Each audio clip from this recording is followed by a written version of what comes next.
A gente vai falar sobre equações de Slutsky. Equações de Slutsky tratam da variação do preço de um bem e quais os efeitos que isso geram. Bom, são dois efeitos, o efeito renda e o efeito substituição. O efeito substituição trata da variação na demanda devido à variação da taxa pelas qual os dois bens são trocados. Quando, por exemplo, um bem fica mais barato que outro, muda-se a taxa de substituição dos bens. E o efeito renda trata da variação da demanda dado o aumento do poder aquisitivo. Quando um produto, um bem, fica mais barato em relação a outro e torna-se mais barato, né, ocorre de haver um aumento do poder aquisitivo. E se o bem ficar mais caro, pode ocorrer o aumento, se um bem ficar mais caro, pode ocorrer a diminuição do poder aquisitivo. E se ficar mais barato, pode ocorrer o aumento do poder aquisitivo. Então há uma variação do poder aquisitivo. São esses dois efeitos. A ideia principal de Slutsky é o poder de compra constante, a sua manutenção. Isso é a ideia é que, após a variação do preço, o consumidor é compensado com uma variação na renda que o conduz para o mesmo poder de compra antes da variação do preço, né? Então essa é a ideia, o sinal do efeito substituição e o efeito renda. O efeito substituição tem sinal sempre negativo. Isso significa que esse efeito vai sempre contrário ao movimento dos preços. Já o efeito renda, ele pode ser bem normal ou bem inferior. O bem normal é quando há uma modificação na minha renda, como por exemplo um aumento da renda, e eu aumento o consumo de determinados bens, né? E o bem inferior é quando há, por exemplo, um aumento na minha renda e eu paro de consumir determinados bens, como a farinha, que para muitos é considerada um bem inferior. A questão da salsicha e outros bens também. No caso de bem normal, podemos ver o caso de alimentos de primeira qualidade, carnes de primeira. Eu vou consumir mais picanha, mais filé, mais alcatra, porque são bens normais que minha renda aumenta, eu vou consumir mais desses bens. E o sinal do efeito renda para bem normal é negativo. O sinal do efeito renda para bem inferior é positivo. Nós também temos a variação total na demanda, que é o efeito preço, que é a soma do efeito substituição mais o efeito renda. A variação da demanda total ou efeito preço pode ser o efeito substituição negativo sempre e o efeito renda negativo se tratando de bem normal. Isso vai ocorrer que os dois efeitos vão se reforçar para determinar a demanda. No caso do efeito substituição, que é sempre negativo, e o efeito renda para um bem inferior, que no caso é positivo, eu não sei exatamente qual vai ser a minha demanda.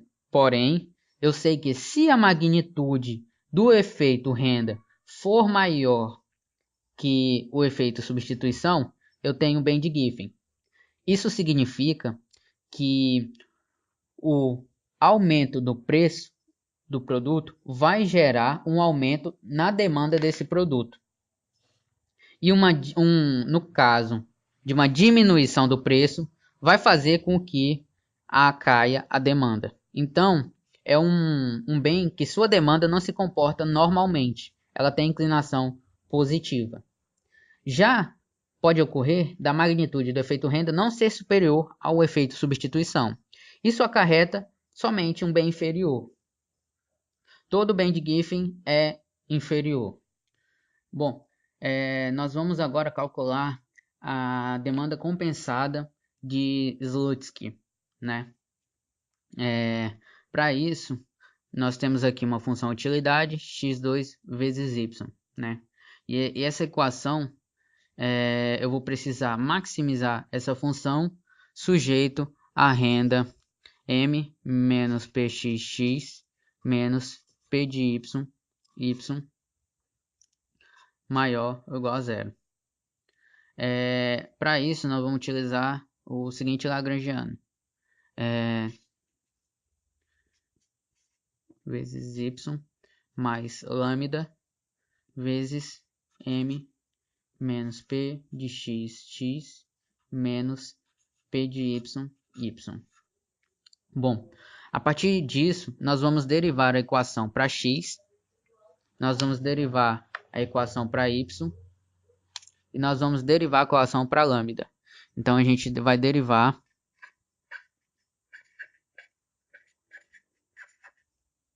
para x, y e lambda.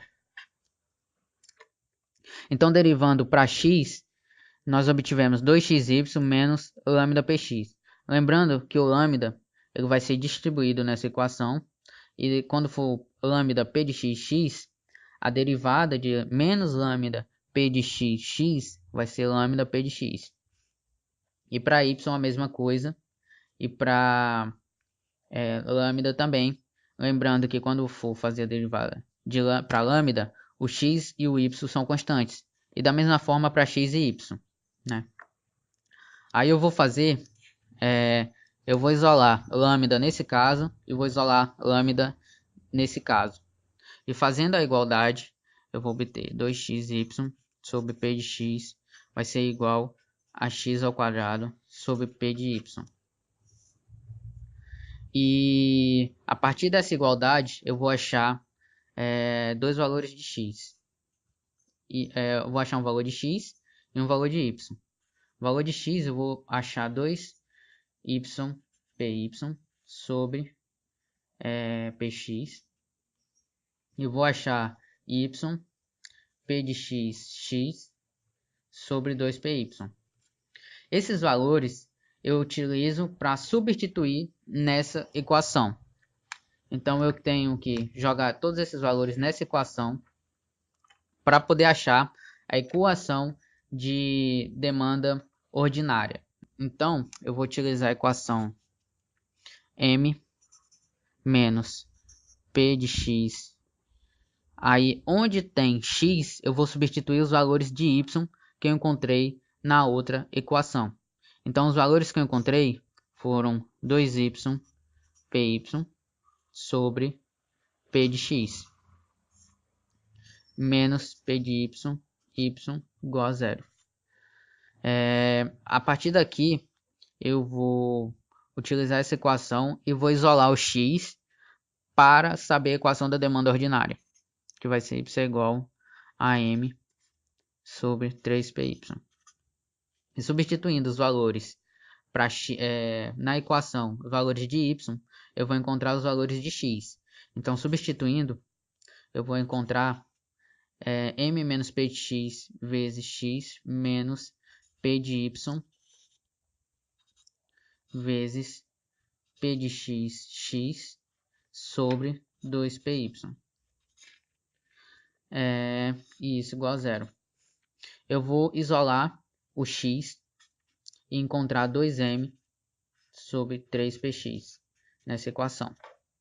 Bom, e com esses valores eu acho a demanda ordinária de x e a demanda ordinária de y. E a partir dessas expressões a gente vai poder calcular o equilíbrio do consumidor de x e de y. Antes da mudança do preço, nós vamos obter uma demanda de 3,33. E depois da mudança do preço, nós vamos obter uma demanda de 16,67. E a gente vai entender o que aconteceu. Com o aumento do preço, sujeito a determinada renda, nós temos uma demanda diminuída por causa do aumento do preço. E agora nós vamos realizar a decomposição do efeito renda através do método de Slutsky.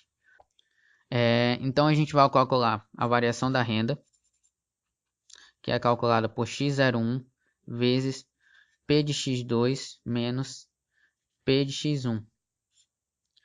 E nós temos que a variação da renda é igual a M2 menos M1. Então, nós temos a renda 1 que é 100. A variação da renda nós podemos achar através dessa equação. E nós precisamos calcular a renda 2. Né? Então, a gente vai calcular a variação da renda. vai ficar, a variação da renda vai ser igual a 33,33, que é a variação na demanda,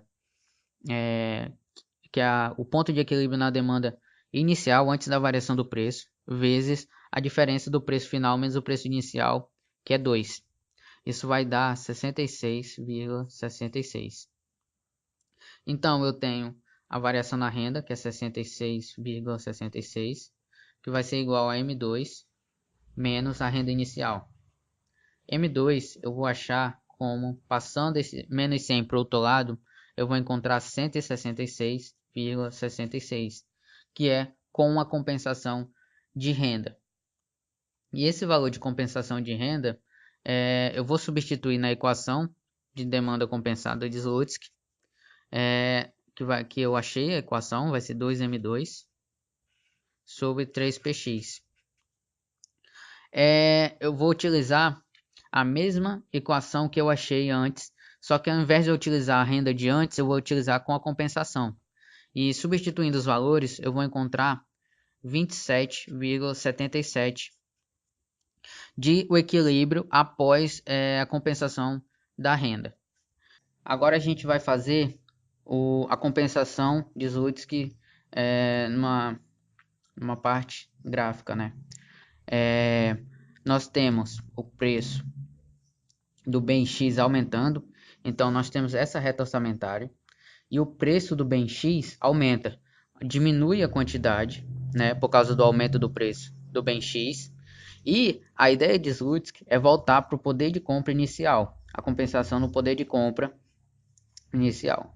Então, ele estava num equilíbrio de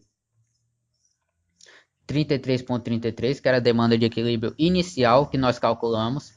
Ele foi para o ponto de equilíbrio 16,67 e após a compensação foi para 27,77.